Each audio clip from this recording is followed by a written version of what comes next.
我是赵少康，欢迎你来到 TVBS 赵少康战情室。在我们现场特别来宾，高嘉瑜委员、李友仪发言人、尹乃菁小姐、林玉芳委员、翁小玲委员、李博义议员。川普脾气很坏，不耐烦了。你们以哈到底搞什么鬼？那他跟约旦国王见面，说呢，你约旦给我把加沙人我要把加沙人200万都赶走了，你赶快收一些。那这个约旦国王就是阿拉伯国家通通反对啊，你们这样搞不行啊！约旦国王说，我反对你驱逐巴勒斯坦人。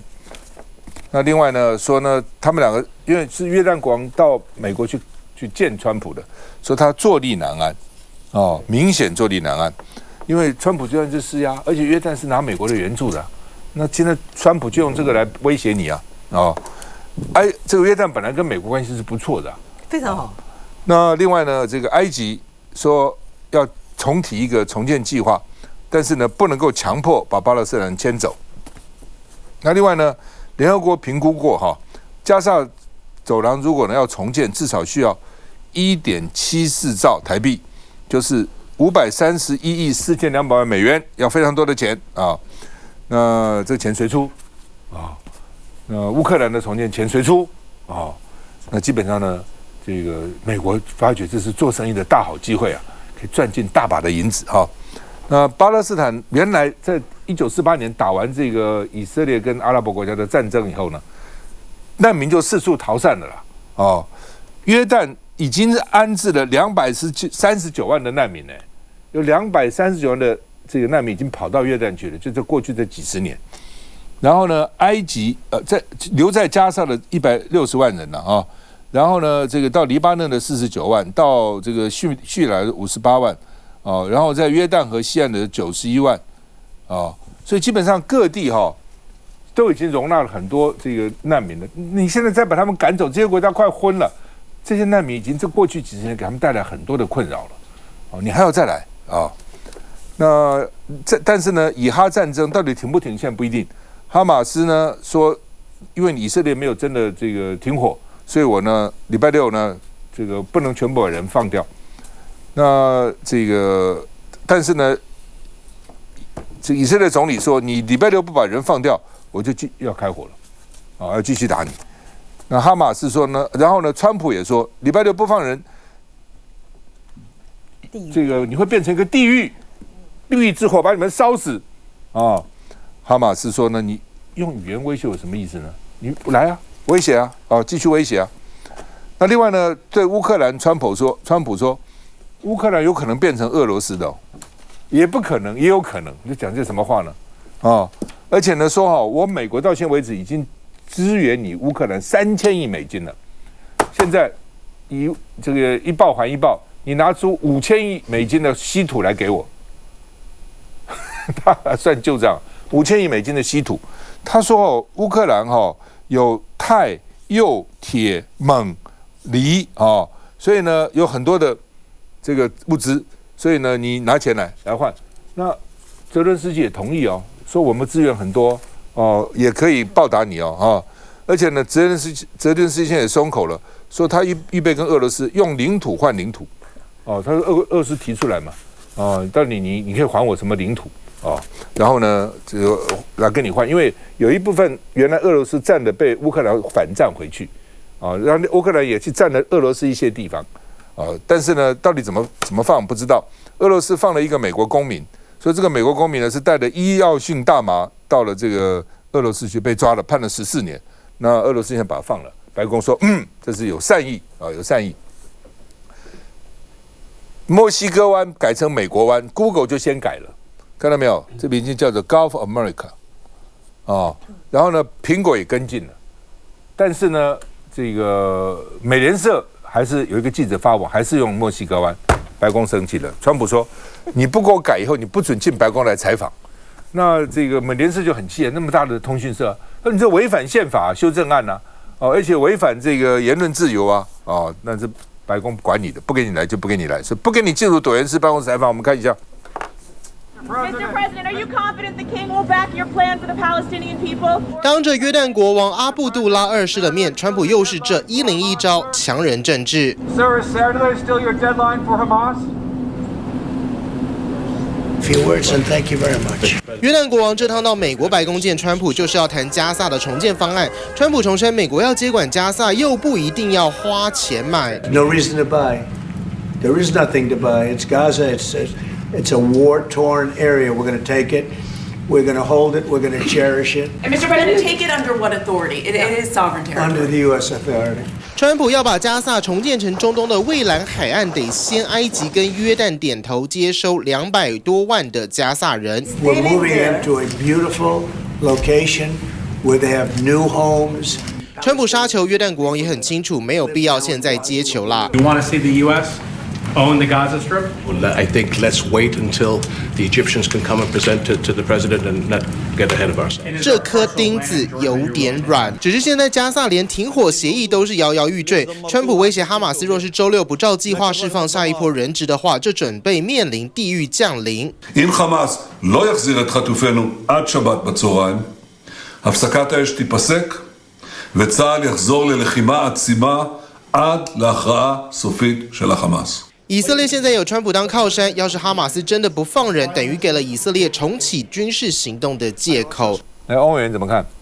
是现在以色列的这个问题其实蛮严重的。那么加上这个川普他其实当选之后。他其实他就是一个强势总统，他想要做什么就做什么。那包含刚刚讲的这个他甚至禁止这个违反他意志的记者，那不准他参加川普的这个记者会。那么这个到底墨西哥湾要不要改成为美国湾的这个事情，难道是已经拍板定案了吗？可是就是因为一个媒体他不愿意配合着川普的意志的去讲这个话，那么就禁止他这个参加这个记者会。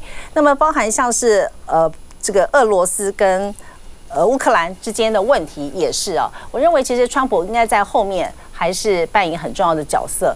那么现在乌克兰跟川普之间的这个未来要如何面对这个跟俄罗斯谈判，那川普一定都会在后面下指导棋的。好，这是我的看法。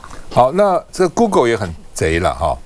Google 现在是这样啊，地图呢对美国人就改成 Gulf of America 美国湾，对墨西哥呢还是 Gulf of Mexico， 然后对美国跟墨西哥以外的地区，他写呢 Gulf of Mexico 墨西哥湾挂号美国湾。你说那个地图，全世界有3种哦。来，那个一方兄。其实严格讲起来，墨西哥的女总统说的对了。你知道墨西哥湾其实3个国家是濒临它的，除了美国、墨西哥还有古巴。你美国只有1/3，你怎么可以就给他这样改呢？而且他还讲了一件事，他说你如果管按照联合国这个海洋公约这个法海洋法公约里面所规定的你向外延伸，你也海岸延伸就12海里嘛。那你在12海里内，你要叫什么都可以啊。可是过12海里，你怎么可以叫美国湾呢？所以这个他就是欺负你嘛，你没有办法嘛。现在讲到这个说约旦，其实约旦是蛮辛苦的，蛮可怜的。你说约旦的这个真正的巴勒斯坦的人数是300万，他登记了以难民身份登记大概231万，真正的人数300万，甚至有更多。你现在怎么再接受更多的人？你知道1970年到1970年的9月6号到第2年的7月23号，就是发生所谓的 Black September， 不是黑色9月，就是因为巴勒斯坦人的势力膨胀的太厉害，那是阿拉法特的这个所谓巴解嘛，巴勒斯坦解放组织跟约旦冲突，因为福森国王担心他们会夺了这个约旦的这个政权，人越来越多了，对，攻击他，主动攻击他，巴勒斯坦人死了3000人呢，2万多人被迫离开这个约旦出去。那你现在如果再加人进来，那约旦人口现在才多少？大概1190万，就是1200万不到。那你现在巴勒斯坦人300万在那里，那你这个所谓的加沙走廊，你要进来多少人？你要进来50万，进来100万，你到时候制造社会很多的问题，最主要政治上对他也是一个非常大一个威胁。还有最重要一件事，他自己讲了嘛，他说：“我作为我们这个王朝的这个一员，我怎么能够看着巴勒斯坦这样子被人家被人家夺走，对不对？我不可能被是夺走了。对，那约旦哦，你要想看他巴勒斯坦这么多人在这里，你如果接受美国的建议，那加沙走廊的难民你就接收了，然后这个土地呢，加沙就变成美国人的。你认为约旦境内的巴勒斯坦人会接受吗？他不会接受。所以你接受了他，你里面增加很多的动荡。当然，坦白讲，约旦很可怜了，他国民所得、个人国民所得5000块美金。那其实美国早就看到约旦的它的价值了，认为中东局势要对美国有利的，约旦跟埃及要稳定下来，所以卡特大州开始就给埃及很多的钱嘛，说他才给以色列才能达成合约嘛。那从2022年开始，他对约旦也签了一个备忘录，从2023年到2029年，美国按照这个备忘录，每一年要给约旦14亿5千万美金。要给这么多，所以你现在这个川普偏偏把它给说，我现在暂时取消90天，我们来考虑这整个的所有的对外援助案。我跟你讲，其实他心里是很慌的。14亿5千万美金，对于一个国民所得只有5000块美金的国家来讲，多大的一笔天文数字啊！对，所以你如果没有这笔钱，那你怎么办？所以三下只好讲。我们看看还有其他方案，埃及有埃及的方案，那这个沙烏地阿拉伯的王储也邀我要去谈啊其他的方案，所以他现在就援兵之计，唯一给他一个面子，就我先接受2000个得到癌症的在加沙走廊的巴勒斯坦的小孩，他宣布他立即接受。川普呢，基本上他坏，他是房地产商人，觉得加沙走廊真好，又靠近地中海，我要把它买下来。他美国是要把它买下来呢，我把它买下来做成一个度假胜地。你看那边就是美丽的地中海哦。川普他在想些什么？他格陵兰也要买，这个加沙也要买，这里要买，那个也要买，加拿大也要，而且他还加拿大变成51州，而且他还要把加沙的将近200万、199万的这些人呢，他原来讲不是约旦，也不是埃及，原来是要迁到索马利亚。索马利亚是什么地方？是海盗最猖獗的地方啊！你把这些人赶那个地方去，那你知道什么意思呢？乃金，现在川普呢，他已经更加码了，他没有要买加沙走廊了。他在面对这记者的时候，就是阿卜杜拉2世去的时候，他就说我们没有要买啊，我们占领它啊，就说我们呢没有理由买。好，他说这个是加沙一个饱受战争蹂躏的地方哈，变成地狱了。对我们没有要买，我们合法的拥有它，美国本来就可以用它，美国如何曾经拥有过加沙地区？川普这样的狂人，我觉得阿卜杜拉2世啊真的是很憋屈。他今天呢不只是代表约旦，他是在阿拉伯国家针对有关于加沙问题开了紧急会议之后，他是带了阿拉伯国家的共同的一个方案去见川普的。可是呢，他在见川普的时候就是非常的谨慎，就像赵先一开始讲的，就媒体形容他感觉上呢有点坐立难安、局促哈。他避免呢在跟川普面对面，然后在面对记者的时候说出任何忤逆川普的话，因为你不知道像川普这样子的一个狂人，他会做出什么样疯狂的举动。而也正如同刚才林玉芳委员提到的，因为美国对于约旦和埃及呢给了非常巨额的补助，所以呢川普就说我相信啊，他们不会违逆我的意见啊，否则的话呢，我就把他们的补助给停了。好，所以有这样子的一个流氓行径吗？哈，但是呢，川普就不管哈，他现在呢一意孤行的要朝着他的方向来走。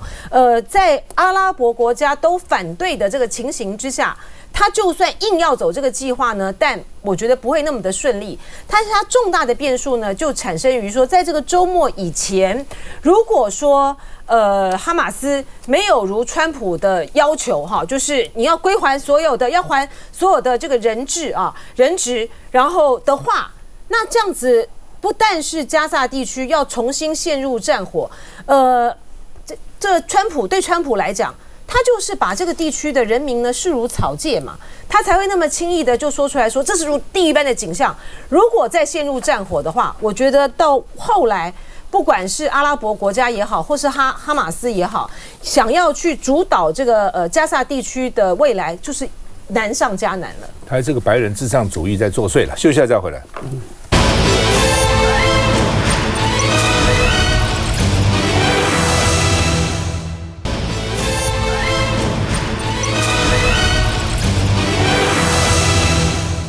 好，那么川普上任以后啊，第一次哈，2个美军的军舰由北向南经过台湾海峡啊。那另外呢，这个美军进入台海呢，来了2艘，待了3天，而且这个中国也公布了啊，以前中国也不太公布的啊，他现在公布了，所以呢，这个观察家认为有3个比较特别的哈。第一个呢，就是呢，第一次啊，今年第一次，川普当选以后第一次，第二次呢，这次呢，这个从10号到12号3天，时间比以前长。以前有穿过，但是很快就过了，也许1天2天，这是停了3天。我不知道是比较慢呢，还是故意在那边慢慢折呢哈。第3个呢，就是这个主动发布，老共的东部战区主动发布，比以前不主动发布的，所以3个呢觉得跟以前不太一样啊。那美国军舰穿越台海呢，大陆的东部战区是说美国在传递错误讯号，增加安全风险。你美国是要增加台独的气焰，传递这个错误的讯号给台湾，以为美国会保护你们，所以呢增加了安全的风险啊。那另外呢，美中俄罗斯智库一再警告说，美国跟中国2025年可能就打仗了。现在2025已经过了2个月了哈，那为什么俄罗斯这样分析呢？第一个，他说美国将来对这个中国呢压力会越来越大，哦，不管在科技、在经济上都给他各种压力，这是一个。第二个呢，美国会卖给台湾很多的武器，啊，增加台海之间的不稳定，所以老共呢到最后可能受不了，他两边就打起来了。好，我们看一下台海周边的情势，到底谁是所谓的麻烦制造者？这一点并不需要我再去做更多的说明。所有的周边的国家都应该有一个非常深切的一个体认。毕竟派出大量的基建去逾越海峡中线，甚至进入到我们周边的海空域来做这种针对性、威胁性的军演，这样的做法，希望对台湾产生一个威慑的效果。这个区域的和平稳定，它涉及到的不只是台湾，所有在区域内相关的国家非常关切台海区域的稳定跟和平。当然，过去在拜登总统的时候，美军大概每个月都会有1次穿越台湾海峡。那这一次比较引人注目，就是这个川普总统1月20号就任以来，大家也在密切关注到底这个美军固定的穿越台湾海峡还会不会有。结果在2月10号到2月10号之间，2天内大概有2艘的美军军舰穿越台湾海峡。那一艘这个詹森号是一个飞弹驱逐舰，那另外一艘呢也是一个巡防舰等等。所以这2艘军舰当然很有宣示意义。那当然老共看了就跳脚起来了嘛，因为就觉得说，美军不仅是1艘，而且还1次2艘那这样子的一个穿越台湾海峡的意义某种程度，因为美军的这个印太司令部的这个部长也有出来说话，说这个是所有国家我们这依照这个公海的这个领域去航行的，并没有侵害到任何这个沿海国家的权利。言下之意就是说，我美军这个穿越跟你中共老共是没有关系的，但是老共当然觉得说把台湾海峡主张成为是它的内海等等所以他当然会对于美军这样子的行为必须要有一个主张跟宣示。但是我觉得另外一方面，刚刚大家也都看到了，川普的强势其实世界各国都严阵以待。那尤其是对俄罗斯来讲，他觉得世界越乱越好啊，因为俄乌战争打到现在了，他也精疲力竭了。那老共一直也都在暗中的协助俄罗斯，所以如果说他看着说，接下来还会有一个大乱斗，最好是美中也都打起来，那俄罗斯可以在旁边可能趁机的做大，或者是趁机的再把这个乌克兰的事情再做一些其他的处理等等。那当然，这就是大家所担心的这个如果说世界2025年会演变成越来越乱的局面，但我觉得川普现在的强势引得周边的国家，你说埃及啊、约旦啊等等，过去拜登是与大家共好，现在是川普想把天下收归成美国的一部分，全部都要是我美国的这样子的一个心态，这个就是我们最担心的，说大家都把美国视为是一个可能是侵略者、并吞者或者是敌人的时候，那这时候川普的朋友是会越来越多还是越来越少？那当然，台湾永远是美国最坚定的盟友，好不好？如果美国对墨西哥对加拿大都是那种态度哈，那将来对台湾怎么样不知道哈，你去想想看。那海龙的蛙兵哦，已经说撤离金马的前线哦，以前金马那个海龙是很厉害的哈。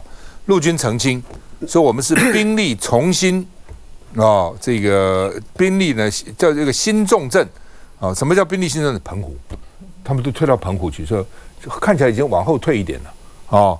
那另外呢，这个原来哈，如果说你有刺青，就不能够去当兵，特别是海龙蛙兵不行的啊。